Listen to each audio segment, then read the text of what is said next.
l'espace, parce que ça, c'est le nerf de la guerre. Une chambre de 18 mètres carrés, on peut dire ce qu'on veut, ça ne sera jamais une chambre de luxe. Le client des hôtels de luxe, avant, était, on va dire, un peu stéréotypé, 45, 70 ans. Aujourd'hui, on a une clientèle qui s'est rajeunie, qui est beaucoup plus mondiale, encore plus forte, mais beaucoup plus jeune. Et donc, en fait, on s'est simplement adapté. Tu as été directeur d'hôtel à 23 ans.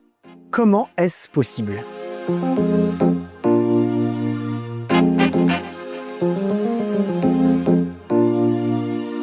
Chers amis, bonjour, je suis très heureux de vous retrouver pour le podcast de l'IFH, l'Institut français de l'hôtellerie. Si l'hôtellerie de luxe était une symphonie, Emmanuel Sauvage en serait le chef d'orchestre. Co-fondateur du groupe Evoque, il ne se contente pas d'ouvrir des hôtels, il façonne des expériences où chaque détail a sa raison d'être. Bonjour Emmanuel. Bonjour Jérémy. Est-ce que l'on peut se tutoyer? Bien sûr Jérémy. Alors c'est parti. Mon cher Emmanuel, si tu devais te présenter en un mot, que dirais-tu de toi? En un mot, que dirais-je de moi? Eh bien, je têtu. Têtu. Alors qu'est-ce que ça veut dire d'être têtu? Déterminé. C'est ça. Voilà. Pas forcément têtu, plus déterminé. Plutôt déterminé. Bon, c'est bien. Savoir s'arrêter à temps. Alors nous allons parler de tes débuts, on va revenir aux origines. Tu es né à Châteauroux. Il en faut. Il en faut. Je suis né en Mayenne, hein, donc c'était comment la jeunesse dans l'Indre? Alors, la jeunesse dans l'Inde est plutôt calme. Alors moi, j'étais pas forcément fait, je pense, pour faire des grandes études classiques, puisque à l'école, j'étais plutôt moyen. Et donc, la jeunesse dans l'Inde, après, s'est transférée en Loir-et-Cher, puisque j'ai fait le lycée hôtelier de Blois. Donc, je suis parti en internat à Blois dès l'âge de 16 ans. Donc, une partie dans l'Inde où c'était assez calme, en famille. Et puis après, j'étais en internat et je revenais à Châteauroux le week-end. Alors, assez calme en famille, quand on a un fils qui s'appelle Emmanuel, et je le connais adulte, est-ce que c'était un enfant calme, Emmanuel? Alors, pas du tout jusqu'à 3 ans. Mes parents ne sortaient même plus, pouvaient plus aller au restaurant, pouvaient rien faire. Et puis après, j'étais plus calme, oui. Beaucoup plus calme. D'accord, non, mais Calme. bon, je te crois. Hein. Si. Alors, l'hôtellerie. Jamais fait de frasques, ni non. C'était assez calme. Non, parfait. Pas parfait, mais turbulent un petit peu à l'école, peut-être. Il faudrait qu'on appelle les enseignants. Alors. Voilà. L'hôtellerie, comme on dit, tu es tombé dedans quand tu étais petit. Tu es fils d'hôtelier ou pas du tout? Pas du tout. En revanche, j'adorais les hôtels. En fait, j'allais toujours en vacances dans des hôtels. Et pour moi, même à 3-4 ans, j'ai des souvenirs de 3-4 ans où déjà ça me passionnait. J'adorais ça. Alors, j'aimais bien les vacances à l'hôtel. J'aimais tout le cérémonial qui allait autour. Et j'aimais bien ça, en fait, tout de suite, tout petit. D'accord, mais alors, parce que tes parents t'emmenaient toujours... Quand on allait en vacances, on allait à l'hôtel, oui. Ok. Et c'était pas forcément des hôtels de luxe, mais en fait, d'ailleurs, l'expérience n'a aucun rapport forcément avec le luxe. L'expérience peut être la même dans un 2, un 3 étoiles, un 4 étoiles, un 5 étoiles. C'est justement tout ce qu'on y fait autour. Alors, si on devait remonter le temps, le plus vieux souvenir, justement, enfant dans un hôtel? Ouais. Alors, j'en ai plusieurs. Le premier, je devais pas être vieux. Je pense que je devais avoir 3 ans. Je faisais que dire que c'était un hôtel à mouches parce qu'il y avait plein de mouches dans le cadre d'un petit déjeuner. Bon, voilà. Donc ça, c'était je devais avoir 3 ans. Hein. Je pense que c'était pas. Et après, le deuxième souvenir, c'est le souvenir un peu plus tard. C'est pareil. À l'époque, vous n'aviez pas Internet. Vous réserviez via le guide Michelin. Donc parfois, et on vous envoyait une brochure. C'est rare pour les vacances. Donc c'était tout un. Et donc on avait quand même une vraie découverte d'hôtel. Et puis on s'est retrouvé dans un petit village à Sospel. Qu'on peut appeler entre guillemets un bouge, puisque c'est pareil épouvantable. Quand on est arrivé, on dit bon, on va repartir. Et puis du coup on est parti, on était arrivé à San Remo et là on était dans un hôtel je trouve extraordinaire, puisque c'est vraiment l'âme de ces vieilles maisons italiennes, un petit peu toujours avec ce côté un petit peu rétro, même à l'époque quand j'avais 7-8 ans. Et puis voilà, une très belle demeure, un très beau service, une belle piscine, tout ça. Et pour moi, je trouve que c'est vraiment voilà, pour moi, c'est un très beau souvenir d'hôtel. Donc là, c'est peut-être déjà passé quelque chose. Oui, j'aimais beaucoup, oui. Et moi, je me suis toujours senti à l'aise à l'hôtel, en fait. Pour moi, c'est la maison. C'est vrai que c'est agréable. L'hôtellerie, c'est du service. Oui. Comment en arrive-t-on à se dire, je vais passer ma vie à servir les autres, à faire plaisir aux autres? C'est ça encore qui t'anime aujourd'hui? Ah oui, en fait, le plus beau des compliments, justement, c'est d'être là, au service des autres. Alors, servir, c'est toujours un peu, ça peut être péjoratif quand on dit servir les autres. En fait, on est là pour accompagner un moment. Quand je disais les vacances, quand on est enfant, vous voyez, ça crée des souvenirs. Donc, c'est un moment qui crée des souvenirs. Donc, en fait, c'est exactement ça. C'est-à-dire que c'est un moment présent et en fait, on est là pour vraiment créer un souvenir. Et c'est important que ce soit un souvenir joyeux, un souvenir à un moment terrible, puisque souvent on accompagne, je dis toujours qu'on accompagne des moments de vie. On accompagne des moments de vie joyeux, mais on accompagne aussi des moments de vie très tristes. Et donc, on doit toujours être là justement pour que ce moment soit transformé en souvenir inoubliable. Et il y a beaucoup de souvenirs un peu tristes qu'on vient partager dans un hôtel. On peut partager des souvenirs tristes, ouais. Mais on peut en rendre d'une chose tragique. Il nous est arrivé, mais je pense que il nous est arrivé parfois justement d'avoir une situation tragique et j'ai dit finalement la mission est accomplie. C'était ce que la personne souhaitait pour son dernier moment. Donc je pense que oui, bien sûr. En fait, on est là pour accompagner. On est là. En fait, et puis alors. Et c'est pour ça que je reviens toujours aussi que ça n'a pas forcément de sens avec le luxe, c'est-à-dire l'attention elle peut être la même, l'ambiance, porter attention au client, l'accompagner, c'est vraiment, il y a aucune, c'est universel. Alors tu nous disais il y a quelques minutes qu'à 3 ans tu avais un premier souvenir, et aujourd'hui le second souvenir qui fait que tu sois encore animé par cette passion de l'hôtellerie, quel est-il? Alors c'est pas un souvenir, c'est aujourd'hui quand je reçois des mails de clients, donc moi je suis plus du tout sur les exploitations, que je reçois des mails de clients qui sont généralement pas forcément milliardaires, mais qui sont fortunés. Et du coup, bonjour Julien, merci beaucoup. Et qui sont quand même fortunés et qui prennent le temps d'envoyer un mail d'une page en remerciant les équipes, en ayant justement passé un moment extraordinaire. Donc ils n'écrivent même pas à l'hôtel, ils m'écrivent directement. Ah, c'est donc, sympa. je trouve que pour moi, c'est la plus grande des satisfactions justement. C'est simplement déjà d'avoir un merci de client. Là, je vois cette semaine encore, on a partagé l'intimité. On partage beaucoup l'intimité. On a partagé l'intimité toute une famille. Il y a eu l'anniversaire d'une de nos clientes, c'est parti aux États-Unis. En même temps, il y a eu l'anniversaire du client, le mariage du fils le même jour, de leur premier fils. Donc, vous voyez, c'était une semaine très mouvementée. Donc, du coup, on partage tout ça avec eux. Donc, la mission, en fait, c'est que tout doit bien se passer. Et en fait, chaque jour, tu te dis, bon, alors, ça paraît simple, mais tu te dis, tout doit bien se passer justement pour ne pas gâcher leur moment. Et donc, moi, je trouve que la plus belle des récompenses, c'est toujours à aujourd'hui, c'est de recevoir justement ces messages de compliments de clients qui ont autre chose à faire, qui sont habitués à aller dans les hôtels tous les jours. Et donc, il y a aucun souci par rapport à ça. Je trouve que c'est vraiment toujours le plus beau compliment. Alors, je le disais dans ma présentation, la notion de luxe est très proche et inhérente à la signature, à la touch de Emmanuel Sauvage. Mais le luxe, pour toi, aujourd'hui, c'est quoi? Alors, le luxe, il y a quand même déjà une base. C'est-à-dire que le luxe, déjà, c'est de l'espace. C'est le luxe, moi, je dirais toujours qu'il accompagne, en fait. Le luxe est facilitateur, pardon. Le luxe facilite. C'est-à-dire que, en fait, tout est facilité avec le luxe. C'est-à-dire qu'il y a aussi les belles choses, bien évidemment, mais ça, c'est subjectif parce que on peut trouver quelque chose de beau, l'autre de pas beau. Il y a quand même aussi une façon d'être, bien évidemment, un savoir-vivre, un savoir-être. L'espace, parce que ça, dans l'hôtellerie, c'est le nerf de la guerre. Une chambre de 18 mètres carrés, on peut dire ce qu'on veut, ça ne sera jamais une chambre de luxe. Et puis c'est surtout justement le luxe, voilà, c'est facilitateur de choses. Oui, parce que la vie est beaucoup plus facile. Parce que le luxe, c'est le superflu, c'est ce dont on pourrait se passer. Au superflu, non, pas du tout. Le luxe n'est pas superflu. Je trouve que c'est très le luxe justement n'est pas superflu. C'est un art de vivre. Mais c'est un art de vivre. Alors, on va parler un peu des premières expériences. Pas du tout, d'ailleurs, qu'on puisse dire que le luxe soit superflu. Il n'est pas du tout superflu. C'est un art de vivre. C'est un art de vivre. Pas gentil pour lui dire superflu. C'est pourtant la notion de luxe, quand on se penche un peu, on dit toujours que c'est ce dont on peut se passer pour vivre. Bah, ça dépend.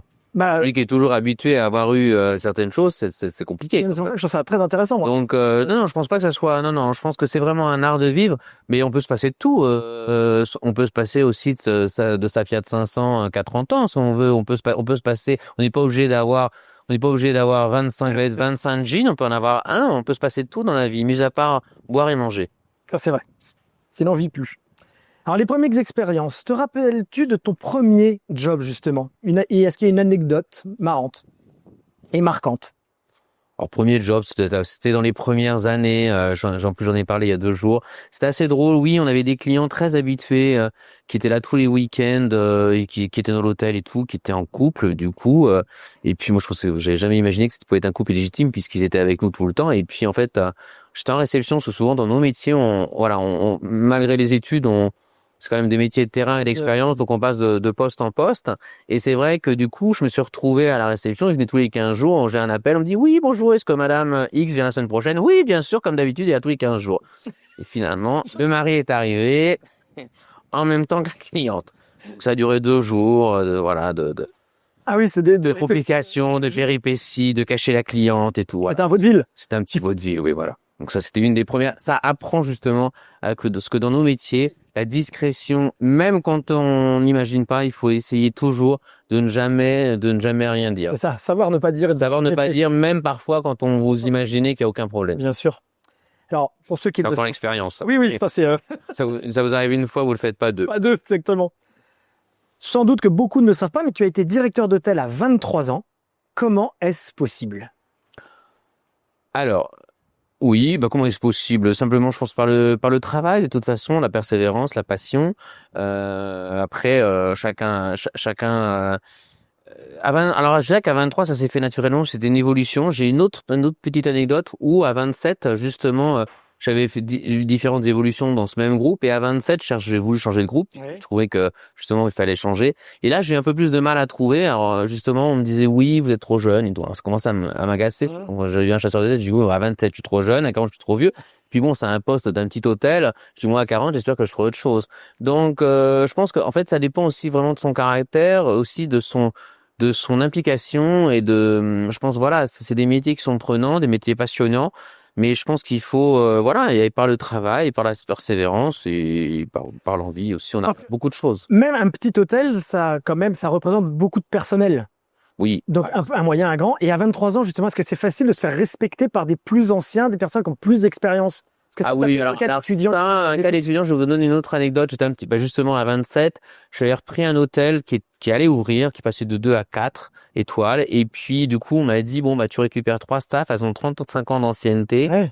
J'ai dit oui. J'avais, du coup, oui, d'accord. Il y avait une réception, elle parlait pas anglais, elle passait à un ordinateur. Je suis oui, d'accord.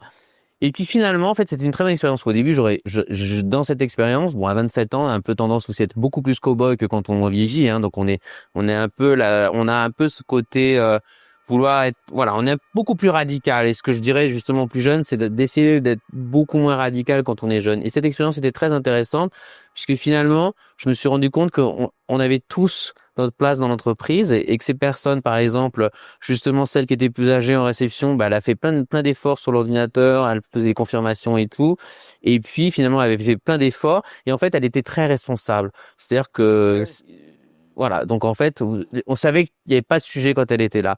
Pareil sur le petit déjeuner, j'en avais une, elle avait 30 ans d'ancienneté, changement de catégorie et tout. J'ai une autre anecdote à regarder les feux de l'amour à 14 heures. Je laissais faire parce que le matin à 6 heures, elle était toujours là. Là, j'avais eu un plantage. Bon, après, vous apprenez que justement, donc en fait, il faut savoir justement se servir des uns et des autres. Et parfois, justement, quand on a l'impression, quand on est jeune, de dire qu'est-ce que je vais faire avec ça? C'est ça. Je vais faire. Par exemple, pour une équipe, ça peut être galvanisant d'avoir un jeune directeur ou quelqu'un qui arrive un peu. Et en fait, pour le fait de se faire respecter, c'est par la qualité de son travail. Bien sûr. En fait, il y a pas, c'était la question. Ouais, Pardon, je sais pas, j'ai dévié. Et c'est la qualité de son travail. Et en fait, si on est ajusté avec ce qu'on dit, il n'y a pas de sujet. En fait, là, je pense que ce n'est pas un problème. Mais il y a le reste, pour avoir le respect. Bien sûr. Il faut savoir les traiter différemment, bien évidemment. Tu ne parles pas à quelqu'un qui a 60 ans comme à quelqu'un qui en a 25. Et il faut s'adapter à chaque personne. Je pense que c'est le conseil, justement, c'est quand on manage, il faut savoir s'adapter à chacune des personnes et à chacun des caractères. Alors, quelque chose que j'aime bien, moi. Est-ce que tu as eu des mentors, des personnes qui t'ont marqué dès le début, des personnes qui tu t'es dit, en les regardant quand tu étais plus jeune, c'est exactement lui, je veux le suivre et j'aimerais le rencontrer? Est-ce que tu as rencontré la personne que tu souhaitais rencontrer dans cet univers de l'hôtellerie?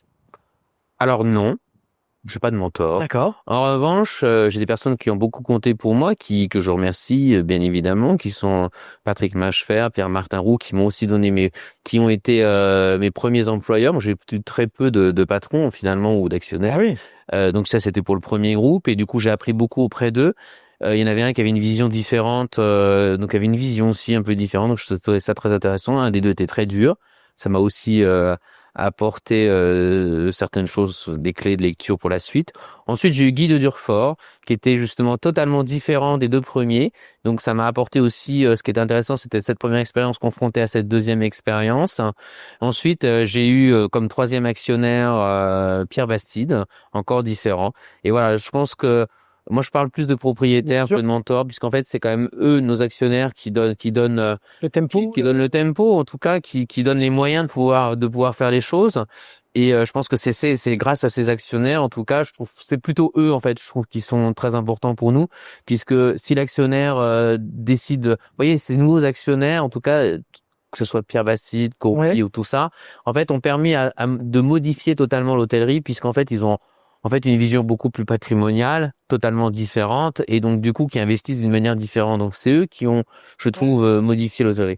Moi, je dirais, j'ai pas de mentor en hôtellerie, puisque pour moi l'hôtellerie n'est pas forcément ma référence. Je préfère être beaucoup plus large et et m'inspirer plutôt de la mode et tout ça. Donc en fait, l'hôtellerie pour moi n'a pas de côté mentor. Ah oui, tu vas te nourrir dans des Pas du univers un voilà, peu connexes. voilà, pour pas du tout justement, l'hôtellerie. bien sûr. Pas du tout l'hôtellerie, C'est ce qui fait aussi la touch. ce qui m'ennuie un peu l'hôtellerie, Ouais. si je veux me nourrir de l'hôtellerie. Donc je préfère être nourri de tout le reste, mais pas de l'hôtellerie. Alors aujourd'hui, que tu es reconnu quand même dans l'univers de l'hôtellerie, est-ce qu'à ton tour, tu es le mentor de jeunes? Est-ce que tu coaches des petits jeunes, on va dire? C'est pas forcément à coacher, je trouve que c'est pas forcément Accompagner. Non, accompagner. Bon, moi j'aime bien, en fait, on a beaucoup de nos collaborateurs qui nous suivent depuis longtemps. Moi j'aime bien transmettre, en fait. Du coup, je trouve que la transmission c'est très important. Donc j'aime bien intervenir dans les écoles, que ce soit dans différents niveaux d'écoles, que ça soit d'ailleurs en dehors du domaine de l'hôtellerie, puisque ça peut être dans des des interventions sur le luxe ou sur tout ça.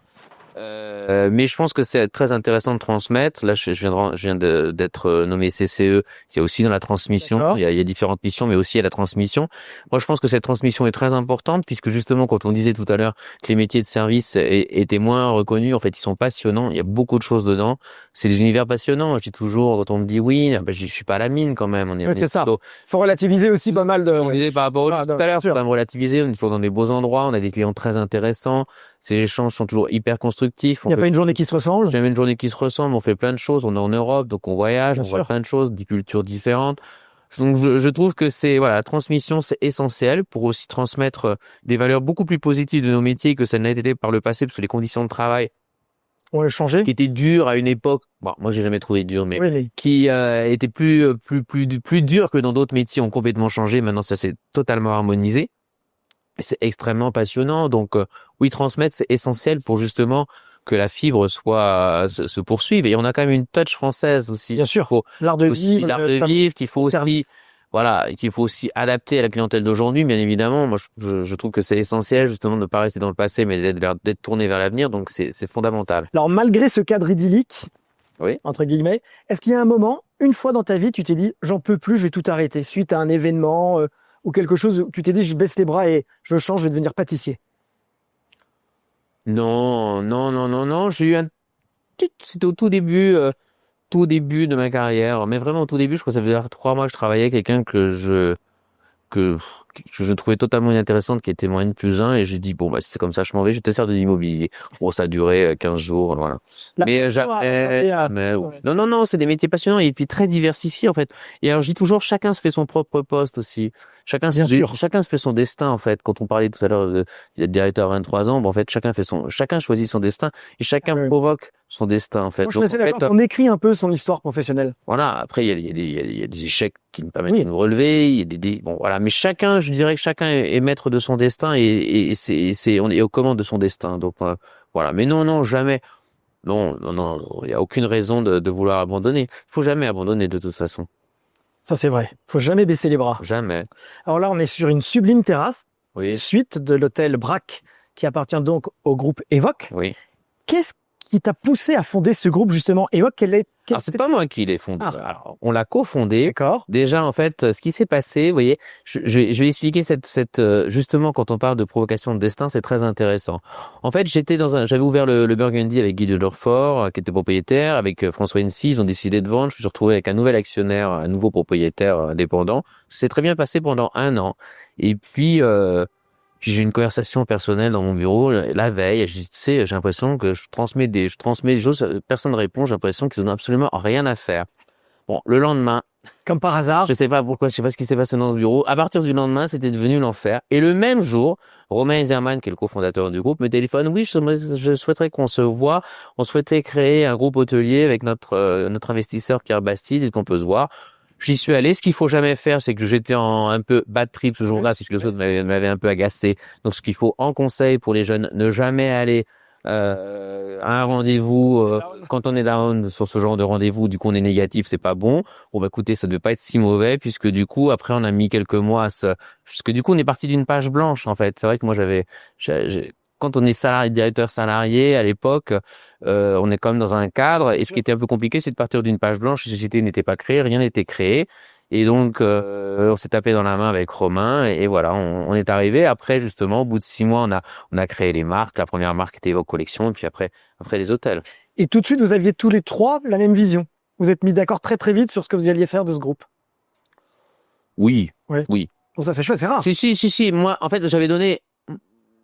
Mon scope a toujours été, en fait, je ne voulais être entre le Palace et l'hôtel 5 étoiles, ce que j'avais fait avant en Burgundy, qui, je pense, est une bonne alternative, puisque tous les investisseurs se mettent sur le 5 étoiles, je dis basique, en fait, qui peut penser avoir une meilleure renta. Ça dépend si on a une notion patrimoniale ou si une notion de revente rapide. Et donc, du coup, pour moi, j'ai toujours dit, moi, ce que je veux faire, c'est ça. Je ne veux, mais alors, c'est toujours la problématique, c'est quand on part d'une feuille blanche, et souvent, ce que vous dit l'investisseur dans l'hôtellerie, les investisseurs dans l'hôtellerie veulent toujours avoir le plus bel hôtel, puis à la fin, voilà. Donc, on était raccord au début, nous sommes toujours totalement en raccord sur notre vision de ce qu'on veut dans l'hôtellerie, puisqu'en fait, c'était cette vision de départ d'être entre le Palace et le 5 étoiles, et c'est ce qu'on est, ce qu'on continue à développer. Alors justement, à Paris aujourd'hui, il y a le Brac, le Nolinski, le Cours des Vosges. Oui. Lequel est ton préféré? Je n'ai pas de préféré. En fait, je vais expliquer. Pour moi, justement, c'est aussi l'avantage l'avantage de notre collection, c'est qu'on a 2 marques, on va dire, principales. On a Cours des Vosges, qui est une marque plus petite et qui est beaucoup plus confidentielle, puisque c'est une maison. On peut la développer aussi. En fait, ces 2 marques les 2 marques principales, qui soient Nolinski et Brac, sont très complémentaires. Pour moi, en fait, il y a quand même un ADN commun, puisqu'on est justement, l'idée, c'est pas développer des marques, mais développer d'autres adresses de ses propres marques. Et je pense qu'en fonction de son jour, son atmosphère, le lieu de la destination dans laquelle on est, vous voyez, à Venise, par exemple, on a ouvert un Nolinski, jamais j'aurais eu l'idée d'ouvrir un Brac, puisque c'est pas l'ADN de la ville non plus. Et alors moi, mon préféré, j'ai pas de préféré. Simplement, il y en a un donc j'adore les Nolinski, parce que je trouve que c'est extrêmement apaisant. Mais il faut juste dire quand même que celui qui a changé ma vie, c'était quand même l'ouverture de Brac Paris, puisque de toute façon, je m'étais dit, soit ça marche, c'est une réussite, sinon je peux aller quitter la France, c'est un flop total. Donc c'est plutôt une réussite, donc ça a un peu changé, puisque c'est quand même celui qui est le flagship, en tout cas en termes de visibilité. Le Nolinski Paris et d'autres marchent aussi bien, mais c'est en termes de visibilité, et on a Brac au bout, on parle plus du Brac à Paris, puisque en fait on a une grosse clientèle locale, et qui est très présente localement, puisqu'on fait 50% du chiffre d'affaires en restauration. C'est vrai que c'est un lieu de vie, le Brac. C'est un lieu qui vit tout le temps, tout le temps. Et justement, alors, dans le groupe Evoque, on casse les codes du luxe quand même. Pas tant que ça. J'aime pas qu'on dise casser les codes du luxe. On les a adaptés au temps d'aujourd'hui. Parce que casser les codes du luxe, je trouve c'est comme dire que je déteste dans la mode quand on dit c'est du luxe accessible. Oui. C'est terrible. C'est terrible. Parce que c'est ni luxueux comme vêtement, ni accessible. Donc en fait, c'est ni l'un ni l'autre. D'ailleurs, on voit que c'est très important de ne jamais mentir quand on fait beaucoup de marketing autour des marques, mais c'est important d'être juste. Faut tenir sa promesse. Faut tenir sa promesse. Donc en fait, je sais plus pourquoi je disais ça, mais mais pas qu'on casse. Oui, voilà. J'aime pas dire qu'on casse les codes. Je pense qu'on les a adaptés au goût d'aujourd'hui. Et surtout, on s'est adapté au client d'aujourd'hui. Le client des hôtels de luxe avant était, on va dire, un peu stéréotypé, 45, 70 ans, en moyenne, assez classique. Aujourd'hui, on a une clientèle qui s'est rajeunie, qui est beaucoup plus mondiale, encore plus forte, mais beaucoup plus jeune, de tout type. Alors, il y a les urbains, il y a des plus anciens. Elle s'est beaucoup modernisée, elle s'est transformée. Et donc, en fait, on s'est simplement adapté. Moi, c'est vrai que j'ai ces souvenirs des palaces, c'est pas si longtemps, quand on a ouvert nos premiers hôtels, ils avaient encore l'accueil de pie et les chapeaux haute forme quand les voituriers à la porte. Tu rentres dans une Ferrari en queue de pie, chapeau de forme. Bon, en fait, je trouve qu'à un moment, moi, je me suis toujours dit, je trouve que voilà, il faut s'adapter au goût du jour. Alors, ça plaît bien évidemment, et je ne critique pas, ça plaît à certains clients. Mais je pense que voilà, on s'est plutôt adapté aux clients. On doit s'adapter aux clients. On doit aussi les pousser de temps en temps. Oui. Quand on les pousse, faut y aller doucement parce que il y a encore une prise de risque beaucoup plus forte, mais on doit surtout s'adapter au temps dans lequel on est. Et on s'adapte aussi bien au Brac que, par exemple, au Nolinski? Ah oui. D'accord. Oui, c'est simplement que c'est pas les mêmes clients. C'est ça. J'allais demander ce qui avait été le tournant, mais finalement, c'est l'adaptation, c'est répondre aux besoins et aux désirs. C'est aussi répondre aux besoins et aux désirs, c'est-à-dire qu'il y en a un qui est plus confidentiel en termes d'image, c'est-à-dire que, par exemple, les artistes. J'ai autant d'artistes au Nolinski qu'au Brac. D'accord. C'est pas les mêmes. Ah oui. Voilà, c'est tout. Chacun il trouve un peu son compte dans un univers qui lui parle. Chacun a son univers qui lui parle, mais ça passe de l'un à l'autre dans les adresses, en fait, dans les destinations. Donc en fait, un client de Brac va venir, va me dire tiens, on va au Nolinski à Venise. Donc en fait, ils savent que c'est un ADN commun. Et du coup, je pense que plus ça va aller en ouvrant plus d'adresses par rapport aux marques, plus les marques vont justement se lier les unes aux autres. Alors moi, je te connais. Je sais que tout ça, c'est pas le fruit du hasard quand même. Est-ce que tu dirais que tu es obsessionnel? Tu m'as dit que tu étais déterminé. Un peu obsessionnel quand même, oui, je pense. Et comment ça se traduit dans ton métier justement de... Je me suis calmé. Je me suis calmé justement en vieillissant, je me suis calmé. Je pense qu'au Burgundy, j'étais beaucoup plus obsessionnel. Là, on est obligé de lâcher aussi parce qu'en fait, nos collaborateurs, quand je dis collaborateurs, bien évidemment, j'englobe aussi les collaboratrices.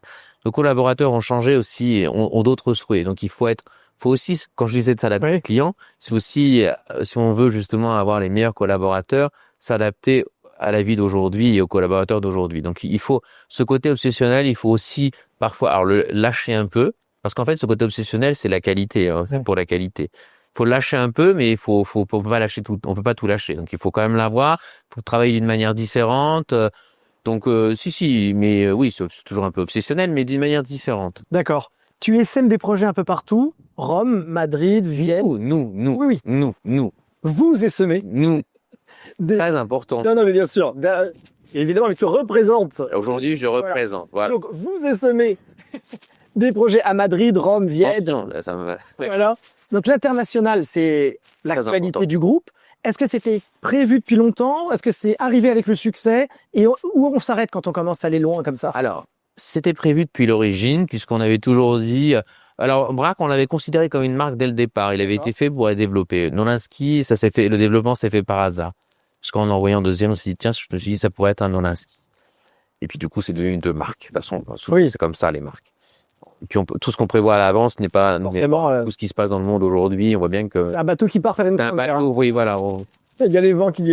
Parfois, on a des vents contraires. Bon, voilà, c'est toujours un peu plus compliqué.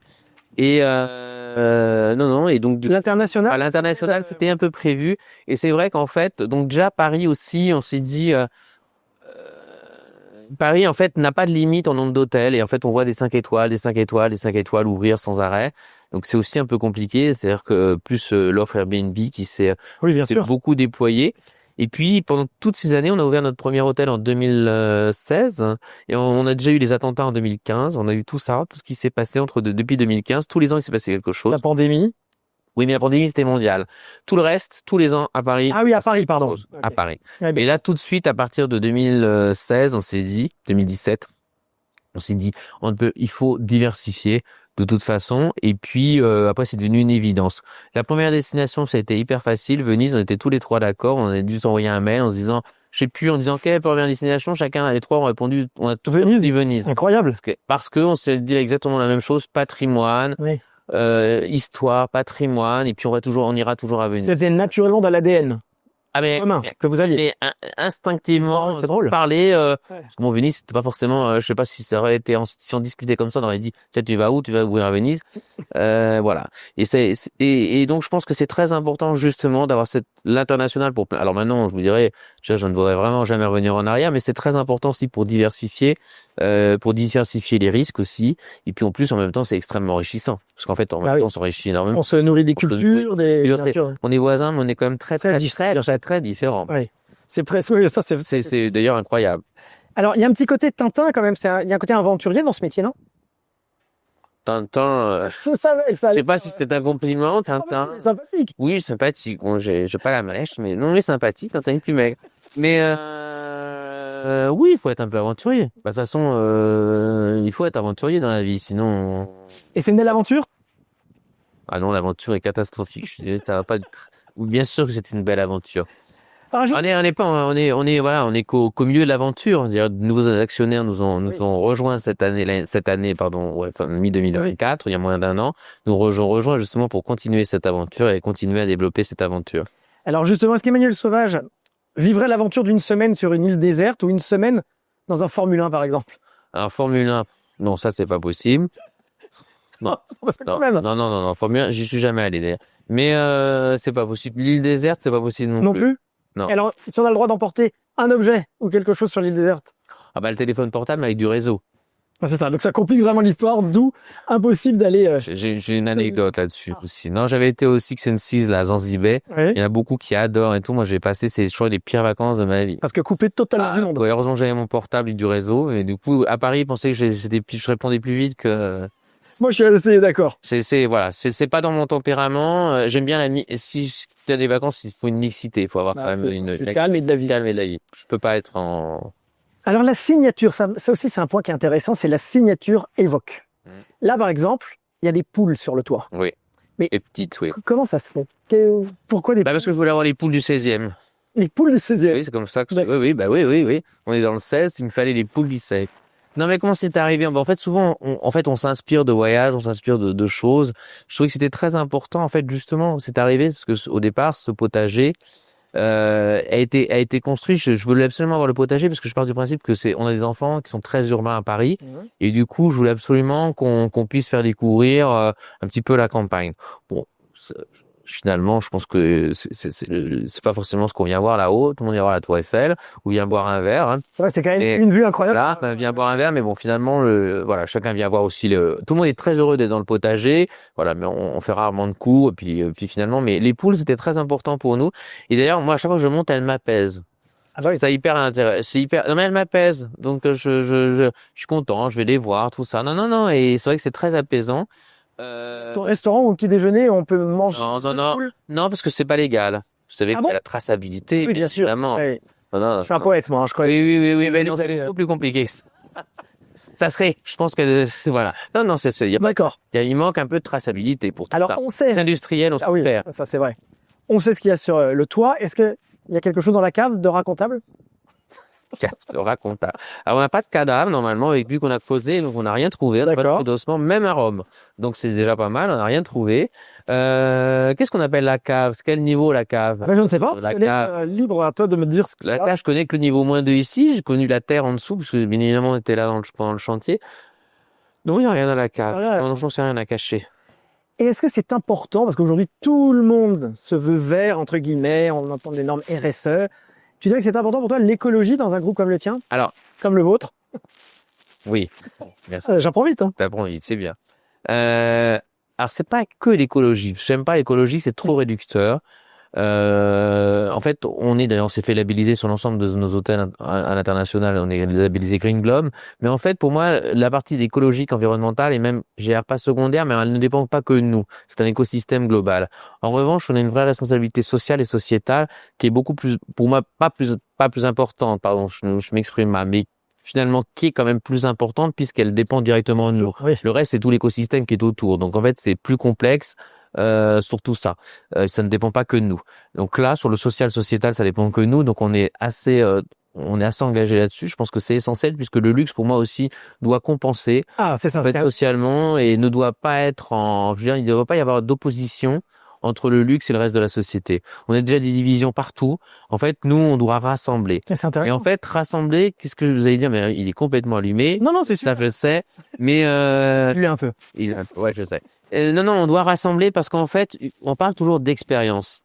Et en fait, justement, les réseaux sociaux, pour moi, ont été, notamment Instagram, aussi, donc c'est génial. Mais le point négatif, c'est que ça bloque beaucoup de gens, puisqu'en fait, on a l'impression que tout le monde a réussi, que tout le monde a des sacs de luxe, et puis du coup, vous êtes 80% de la population a l'impression d'être raté. Quand on regarde, j'ai vu on voit que tout le monde est en Vuitton de la tête aux pieds. Bon, on voit jamais personne de malheureux. Moi, j'ai jamais vu quelqu'un dans son lit, en pleine dépression, sur les réseaux et tout. Donc ça, je pense que ça a vraiment contribué à ça, et c'est pour ça que cette responsabilité est très importante. Et du coup, notre expérience, en fait, elle peut se partager à plein de niveaux. Quand on n'a pas d'ailleurs, on voit bien que les marques de luxe font la même chose. C'est-à-dire quand on est justement chez Vuitton, on peut aussi avoir une pâtisserie. Exactement. On peut pas se payer un sac, on peut se payer une pâtisserie. Donc c'est une expérience. Mais chez nous, c'est la même chose. C'est-à-dire que si on peut pas se payer une chambre, on peut se payer un cocktail. Oui, c'est vrai. 25 26 euros. C'est une expérience de luxe. Ils sont au Brac ou ils sont dans l'Inski. C'est des personnes qui ne peuvent pas se payer l'expérience globale. Mais du coup, tout le monde peut, pas tout le monde. Si vraiment on veut, on peut arriver à se payer cette expérience d'une manière ou d'une autre, d'une façon ou d'une autre, donc qui n'est pas la même expérience, parce que volontairement c'est des expériences différentes, mais qui est une des expériences que l'on propose. Et donc je pense que c'est très important. Les marques de luxe le font justement aussi avec que ce soit les pâtisseries ou d'autres choses. Mais voilà, je pense que c'est très important de ne pas être totalement en opposition et de travailler aussi, justement, quand on parlait aussi tout à l'heure, c'est-à-dire que on travaille avec des enfants dans des foyers ou dans des collèges en banlieue, ou très grande banlieue, où on apprend la cuisine, les chefs y vont. Oui, parce que c'est très important. Il y en a qui n'ont jamais vu de cuisine française. Ils savent même pas ce que c'est. Ouais, c'est intéressant. Donc voilà, donc on a des programmes d'éducation là-dessus. On est aussi très présent dans le monde de la culture avec le prix littéraire, le prix du cinéma, le prix de la mode. On accompagne des étudiants. On est présent dans beaucoup de choses. On a aussi produit un artiste, on va certainement produire d'autres. Voilà, je pense que c'est très important en tout cas de lier tous ces univers et toujours, comme j'ai dit tout à l'heure, de ne pas être dans son entre-soi. Ouais, c'est ça. Et de l'hôtellerie C'est ce que et du luxe. Donc c'est en vraiment fait, un groupe qui est ancré dans sa réalité, dans son quotidien et en même temps. ben, il faut aussi, et puis il faut aussi il faut aussi trouver de nouveaux talents aussi. Donc il faut aussi créer de l'envie chez les jeunes pour qui nous rejoignent. Alors Donc, justement, les jeunes sont friands de l'IA, l'intelligence artificielle. ah oui, ça oui, parfois oui. Est-ce qu'elle occupe déjà une place dans ce groupe? Est-ce que les robots vont remplacer, par exemple, les serveurs? Alors chez nous, on n'a pas la place, c'est trop petit. Bonne réponse et c'est encourageant. Voilà, donc en fait, ils peuvent pas aller partout parce que il faut qu'il y ait de la place. Donc, ça arrivera peut-être un jour. Mais non, en fait, l'IA, en fait, moi, je parle toujours que la technologie est au service et ne doit pas remplacer. Donc en fait, elle doit nous accompagner pour encore améliorer l'expérience client. On commence à s'en rendre compte. En fait, on a déjà l'IA dans beaucoup de choses sans s'en rendre compte. Mais en fait, tous les jours, on refait des nouvelles choses. Mais en fait, chez nous, la technologie ne remplace pas. C'est-à-dire que par exemple, on va dire oui, les commandes, ben non, on peut les faire automatiquement. Ben non, elles vont pas se faire automatiquement, elles vont se faire au téléphone parce qu'il faut qu'il y ait justement encore un humain. Mais en fait, ça va se faire d'une manière différente. Donc, bien évidemment, on utilise l'IA et toutes les technologies dans beaucoup de choses, dans beaucoup de systèmes.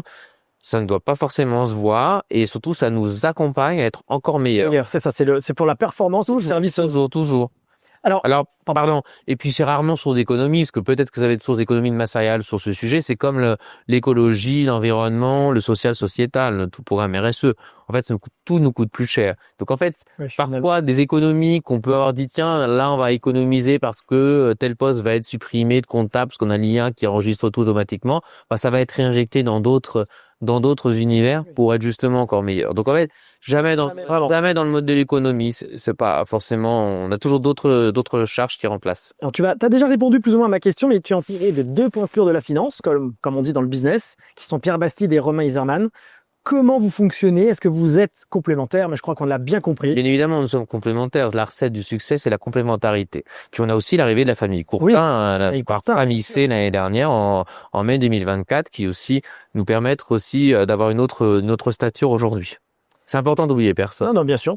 Là, on a fait l'appel. Voilà. Alors, je sais qu'on est entre personnes éduquées. Les bonnes manières, c'est important. Mais c'est important, surtout pour toi. C'est pour moi. Mais bon, c'est quoi le prix de la chambre, Aubrac? Alors, le prix la plus chère, allez. Alors, la plus chère, ça va être 10 000, c'est ici la nuit. 10 000, c'est Aubrac. Bah, ici, ici, oui. D'accord. Ou à Venise, c'est pareil, il y en a une à 10 000. Et donc, on est content quand justement le téléphone sonne et qu'on demande la suite à 10 000. L'hôtel frétille. Non, frétille. Il nous en faut quand même un peu plus pour frétiller, cher Jérémy, quand même. C'est pas, quand même. Est-ce qu'aujourd'hui, justement, alors je vais me calmer, est-ce qu'aujourd'hui, tu connais tous les noms et les prénoms de tes collaborateurs? Non, c'est impossible. Non, parce qu'il y a quand même, voilà. Mais j'aime bien leur parler, même si je connais, parce que je n'arriverai pas forcément à retenir tous les noms partout, mais je leur parle régulièrement. Oui, t'aimes bien passer du temps avec eux. T'es pas du tout dans ta tour d'ivoire. Non. Faut pas, justement, toujours le même sujet, hein. Si on est dans sa tour d'ivoire, on ne sait pas ce qui se passe, autant d'un côté comme de l'autre, autant du côté client que du côté collaborateur. C'est aussi important. S'il n'y a pas de collaborateur, il n'y a pas de client. Donc, en fait, les collaborateurs et la qualité des collaborateurs, leur bien-être fait que le service au client sera bien meilleur. Donc, à partir de ce moment-là, c'est très important. Tout le monde est très important. C'est pareil. On est tous ensemble pour réussir la mission. De toute façon, un collaborateur heureux, c'est un client satisfait, normalement. Mais je le dis régulièrement parce que ça paraît basique, mais c'est vraiment la réalité. Et justement, en parlant de collaborateurs heureux, est-ce que tu sais s'il y a eu le plus gros pourboire qui a été laissé à un collaborateur? Alors non, ça, jamais, puisque ça, quand on ne sait jamais. Mais je sais qu'il y a de très bons pourboires, parce que parfois les pourboires dépassent les additions. Mais oui. Mais c'est un peu, c'est pareil, ça c'est comme chez les concierges avant, tout est un petit secret dans nos métiers. Alors, quels sont les prochains défis du groupe Evoque? Et il y a des envies de nouveaux concepts, par exemple? Alors, déjà, les prochains défis, c'est de réussir nos ouvertures. Alors, les prochaines? Les prochaines, on a Madrid qui vient d'ouvrir en janvier, donc une ouverture, ça se fait pas en 3 mois, ça se fait en 1 an. Donc déjà, voilà, c'est de continuer à bien réussir cette ouverture, continuer à réussir, puisqu'on a la maturité à peu près à 5 ans. Donc déjà, c'est de réussir les ouvertures. rien n'est jamais gagné, rien n'est jamais acquis. Il faut jamais avoir d'idées reçues. Et il faut toujours se remettre en question. Donc développer des nouveaux concepts, non, c'est déjà développer les concepts existants et les faire fonctionner partout où on décide de les ouvrir. Ce qui est déjà chose, voilà, faut y aller en étapes. Surtout, faut jamais brûler les étapes. Très Alors moi, j'aime bien les gossips, hein, j'aime bien aller les coulisses, tout ça, les anecdotes. C'est quoi le meilleur compliment que tu as eu sur un de tes hôtels? Quelque chose dont tu te souviens et dont tu es fier? Le meilleur compliment. C'est le moment d'un peu de crâner, là. Meilleur compliment, non, Tous les jours. c'est le meilleur hôtel du monde, C'est ça. tout simplement. Et ça, on t'en a déjà écrit? Ou dit? Je crois, oui, je Ouais. pense. D'accord. Bon, bah, Stark l'a écrit de Paris, hein. Bien, c'est le plus bel hôtel que j'ai fait au monde. Après, où c'est le plus bel hôtel du monde, après, il nous l'a dit à Madrid aussi, mais Bon, c'est ça, apparemment, il est fidèle. c'est bien. C'est quoi l'épisode le plus fou qui te soit arrivé dans un de tes hôtels?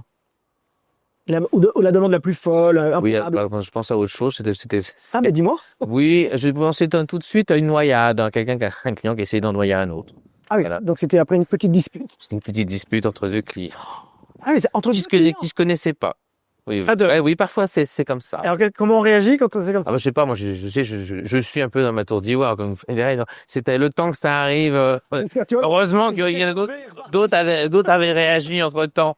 Voilà, je l'ai appris moi. donc là, c'est Bah oui, Ouais, c'est pour ça oui, mais beaucoup d'histoires peuvent être tragiques. bien sûr. Il se passe beaucoup de choses en échange d'hôtel que je ne dirais pas, mais il se passe beaucoup de choses heureuses, des choses moins heureuses, mais voilà, il se passe beaucoup de choses. Et le moment le plus stressant que tu aies vécu? Je pense que alors en fait moi je pars le problème du moment stressant, j'en ai plein, mais moi en fait plus la situation est complexe, mieux je me porte. Donc C'est vrai? je suis en mode guerrier. Donc Ouais, en d'accord. fait le Covid pour moi ça m'a mis en mode boosté. Donc tout ce qui va être ça me galvanise. Donc en fait le stress me galvanise. Donc moi ce qui va être stressant c'est d'être m'ennuyer. Oui, Voilà. ça je comprends. Voilà, donc je le remets dans le sens inverse. Merci. Et alors, est-ce que tu vas me répondre à la question suivante? Quelles sont les plus grandes stars qui séjournent chez toi? Enfin, chez toi, dans le groupe. Oui, merci. Ça, je tiens à le préciser. Oui, merci. Vraiment, j'ai des problèmes. Ça, c'est pareil, je pourrais pas le dire. Non. Non. Après, c'est de tous les milieux. Que ce D'accord. soit des milieux des affaires, des milieux sportifs, des milieux artistiques, voilà. Beaucoup de nos artistes vivaient à Paris, mais en fait ne tournent pas toute l'année. Donc beaucoup de personnes sont parties vivre un petit peu plus loin de Paris et Bien tout. sûr, oui, c'est vrai. Du coup, il leur faut un hôtel. Donc Et ça tombe bien quand c'est nous vrai, sommes là. voilà. Voilà, nous sommes là pour accueillir. Alors là, ça y est, les langues se délient. Ça gagne combien, un directeur d'hôtel? Ça, c'est pareil, totalement confidentiel. Je vais pas y arriver. Je ne sais, je connais même pas les rémunérations des directeurs d'hôtel par cœur. C'est quoi la plus grosse dépense qu'un client ait fait dans un de tes hôtels, de vos hôtels? Là, la plus grosse dépense, j'en ai aucune idée. Aucune idée? Aucune idée. Vraiment? Ou alors c'est Si, tiens, ici, une privatisation, l'hôtel, pour 2 jours, un mois d'août, 1 an et demi après l'ouverture, donc ça devait, c'est, voilà. Et Je me c'était souviens qui? pas le montant. C'était un Anglais pour son anniversaire. Ah bah c'est sympa. Voilà, 3 jours de privatisation du Brac à Paris. Ce qui ne se fera plus jamais, donc Ah, c'était exceptionnel. Pourquoi? Parce que c'était 1 an après l'ouverture et on ne privatise jamais notre hôtel à Paris. Et est-ce qu'il y a déjà un client qui a détruit une chambre? Détruit une chambre, non, mais qui est Saccagé? saccagé, pas complètement, mais oui, il y a des petits problèmes. C'était passé quoi, on peut savoir? Mais c'est quand même incroyable, ça. On peut savoir qui et quoi? C'est totalement secret. Mais il se passe plein de choses. Les télés régulièrement se prennent des coups de chaussures. Mais oui. Les talons, c'est pas bon pour les Ah bah oui. grands plats, ça n'aime pas. Alors, on est passé à côté d'une Les noyade. barres-douches non plus, Pardon. pareil. Les barres-douches aussi, Ah oui. on peut passer à travers de temps en temps. Ah ça, on doit pas savoir. Ben voilà, mais on va pas savoir, mais je te demande ce qui se passe. Je te dis. Alors, quand je pose pas la question, j'ai une réponse. Ouais, mais parce que c'est jamais total. Nous, on n'a pas on a des clients qui sont extrêmement respectueux de tout. Donc, on n'a jamais une chambre saccagée. On a des petits dégâts de temps en temps, mais jamais, ça va jamais, il s'arrête avant le saccage total. Alors, on est passé à côté d'une Notre noyade. époque, ça. Oui. Oui, c'est vrai qu'on avait souvent dans les faits divers, on voyait que tel rockstar avait saccagé. Oui, ça. Tant mieux. Oui. On est passé à côté d'une noyade il y a 2 minutes. Hmm. Mais il paraît quand même que tu as vécu un suicide dans un hôtel. Oui. Bah, c'est Virginia avec un suicide ici. C'est pour ça, d'ailleurs, j'en ai un peu parlé tout à l'heure. J'ai dit que finalement, Oui, ça peut être des moments tristes. c'était un moment triste, mais en fait, je vais le raconter parce que c'est une anecdote que je raconte très souvent. Justement de ces moments tristes, mais en fait, c'est un moment de bonheur pour la personne.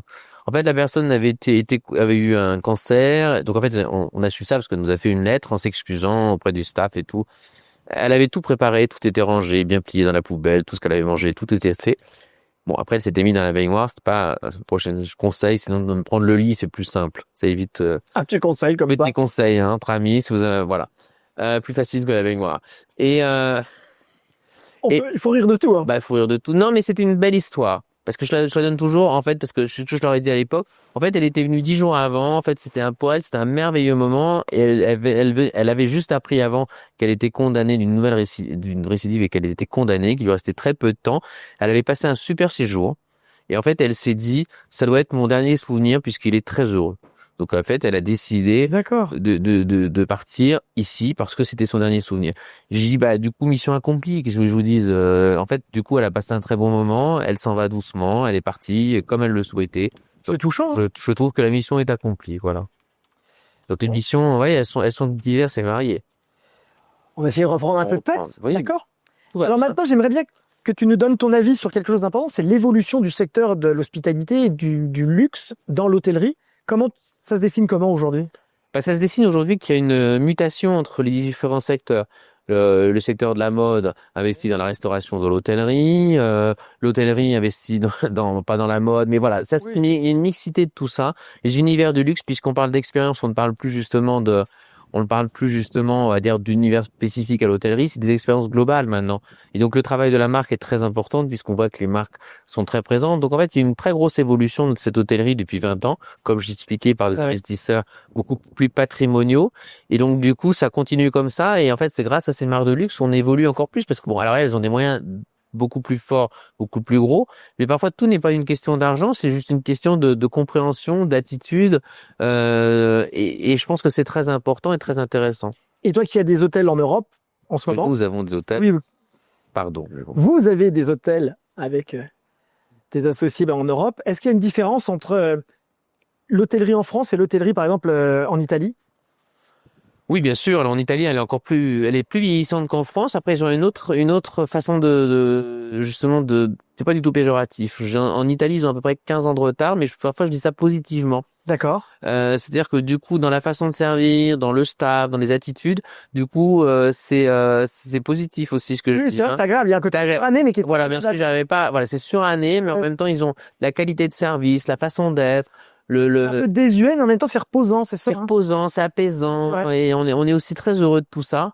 Donc, en fait, chacune des villes, à Madrid, c'est différent. À Madrid, en fait, ils ont pas la même culture, ils ont moins la culture du luxe. En même temps, c'est beaucoup, dans nos équipes, c'est beaucoup beaucoup de personnes qui viennent d'Amérique latine. Donc, c'est extrêmement cosmopolite.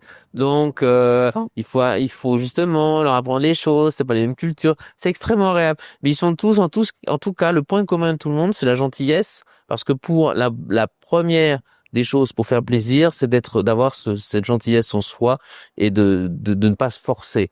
Et du coup, ils sont tous, c'est toujours extrêmement agréable d'ouvrir avec toutes ces équipes qui sont vraiment totalement différentes. Hein. Je vois les Italiens par rapport à nos amis espagnols qui est totalement différent, mais c'est toujours un vrai plaisir et c'est extrêmement agréable. Mais il y a des vraies différences de culture. Alors, la France est reconnue pour son art de vivre.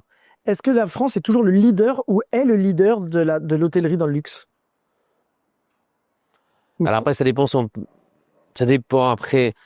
qu'on appelle, je trouve que c'est tellement variable. Après, si on est en Asie, mais souvent c'est des paquebots énormes. Oui. En fait, il y a différentes sortes de luxe, hein, parce que bon, dans l'hôtellerie, le luxe, je dirais quand même que le luxe à la française, en tout cas, que ce soit même le palace à la française, est quand même, oui.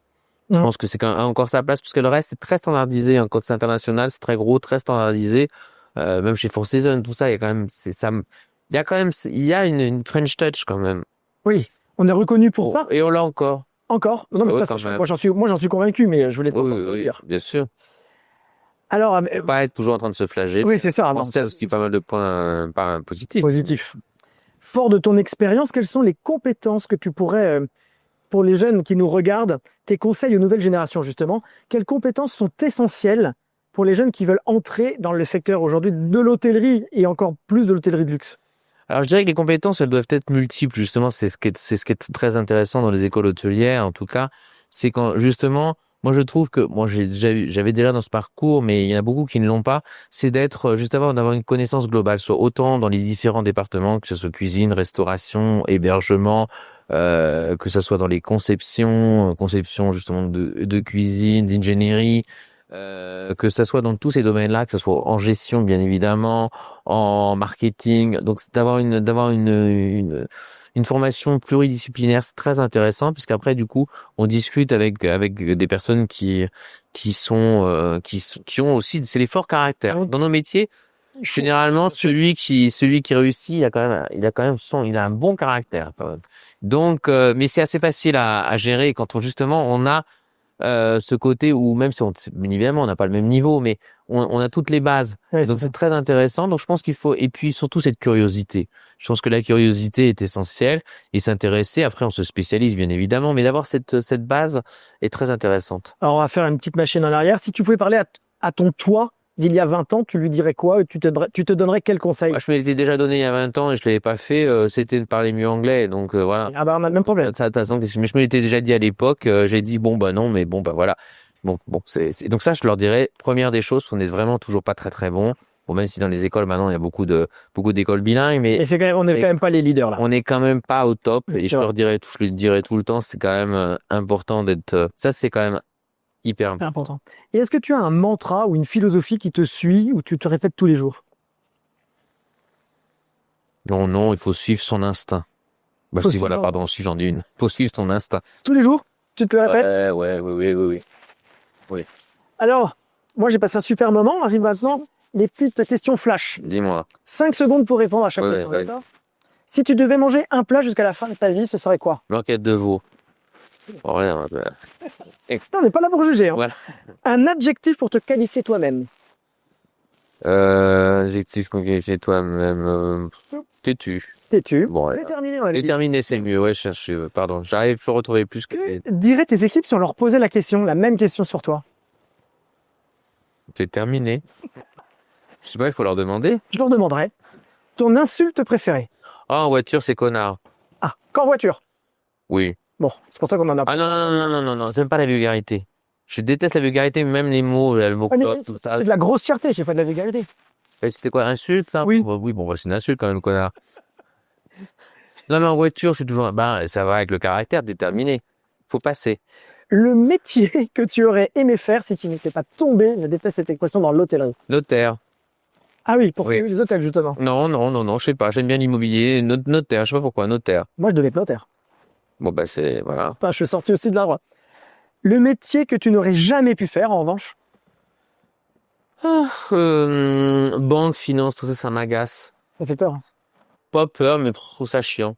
Pardon. Ah. Voilà, voilà. Ah, là voilà, ça compte moi. Ça compte C'est moi. quoi, ça? Tout de suite, le mot finance, tout de suite, ça, et... Et le bruit que tu ferais Ah ouais, j'en joue un peu, hein, parce que tout le monde pense que je sais pas compter, mais bon. Ben, Le bruit que tu préfères? le bruit que je préfère, la musique forte. Ah oui? C'est du bruit, mais bon. D'accord. On considère que c'est du bruit. Bah oui. Et celui que tu détestes à l'inverse? Les voitures. C'est pour ça, connard. Ouais. Un super film que tu as vu récemment? Ouh là là là là là. J'en ai pas vu, il y a une éternité que j'ai pas été au cinéma, mais je sais que le film de Pierre Ninet, Monte Cristo, est formidable. T'es fort. Mais je préfère dire la vérité. Non, t'as raison. Je me suis fait avoir une fois sur un entretien, C'est vrai. donc justement, dis toujours la vérité. Il faut jamais mentir. Faut jamais mentir sur ce genre. C'est juste quand même, voilà, faut toujours être honnête. L'honnêteté, c'est aussi très important dans nos métiers. Sincérité, honnêteté. Ton mot préféré? Honnêteté. D'accord. Le mot que tu détestes le plus? Mensonge. Mensonge. Et là, faut pas faire de mensonge, justement. Ton hôtel préféré dans le monde? J'en ai pas. Honnêtement, j'en ai pas. D'accord. Chacun apporte un peu de son univers. Chacun, c'est un moment de vie à chaque fois. Je pense qu'on peut pas les comparer les uns aux autres, parce que de toute façon, le même hôtel à un moment différent n'aura pas la même expérience, donc n'aura pas la même saveur. Donc, chaque moment se vit différemment. Bah, merci de ton honnêteté, qui était un échange très, très agréable. Et avant de se quitter, quel conseil pourrais-tu donner à un étudiant qui aimerait postuler ou venir travailler dans le groupe Évoque? Oh, j'ai pas forcément de conseils. Il faut toujours avoir de l'audace, donc il va sur Instagram et il m'écrit. Ah bah ça. Écoutez, réalisez votre rêve. Alors fais le moment. Hein. C'était. Faut vivre avec son temps. Moi, j'ai passé un très bon moment pour ce podcast de l'Institut Frantène d'Hôtellerie, mais je vais quand même te laisser, mon cher ami, le mot de la fin, la conclusion de cet échange que nous avons eu tous les deux. Le mot de la fin, bah, du coup, c'était, je pense que c'est très important pour tous ces jeunes justement de se fixer un horizon. Je pense que si on est passionné par ces métiers, il faut y aller. Il faut le faire par passion, bien évidemment, puisque je pense que si on fait pas par passion, on n'est pas heureux. Et donc, je pense que tout ce qu'on doit faire, on doit le faire vraiment par passion. Et donc, et dans la vie est courte, donc il faut en profiter. Puis en plus, maintenant, il y a l'Institut français de loterie à Paris. Donc, c'est formidable ça va être formidable pour réaliser son rêve. Merci Emmanuel, à bientôt. Merci bientôt. à toutes et tous. On se retrouve très prochainement.